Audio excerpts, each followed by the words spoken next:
I didn't always want to get into building. I actually wanted to be a midwife.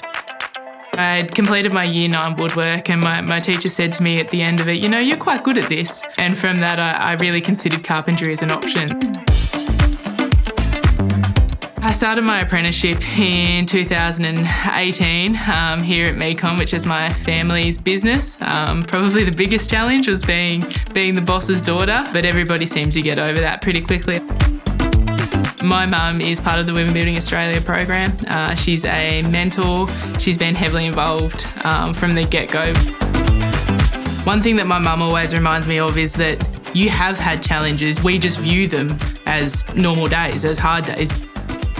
I entered my apprenticeship with a really positive mindset that, you know, I wanted to be a carpenter and I wanted to be successful, which led to a massive respect and admiration for the award winners, especially the Apprentice of the Year.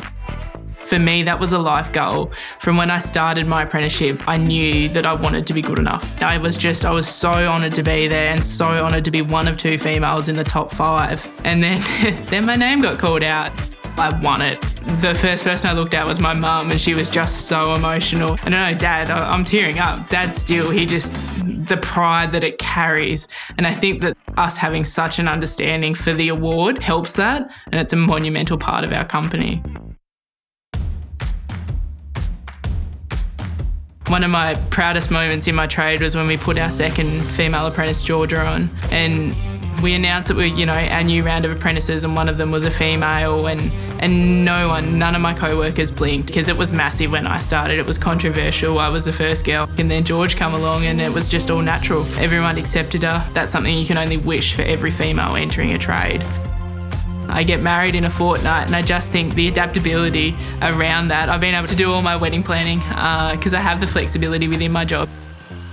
I think we build such good relationships. I think over the last 9 years, so 9 years ago when I started as a work experience kid, the language and the conversations that have changed and the impact women can have is irreplaceable. You know, a lot of the fellas take the opportunity to confide in me or ask for advice or, you know, talk about the hard days at home, which is something that our industry really struggles with.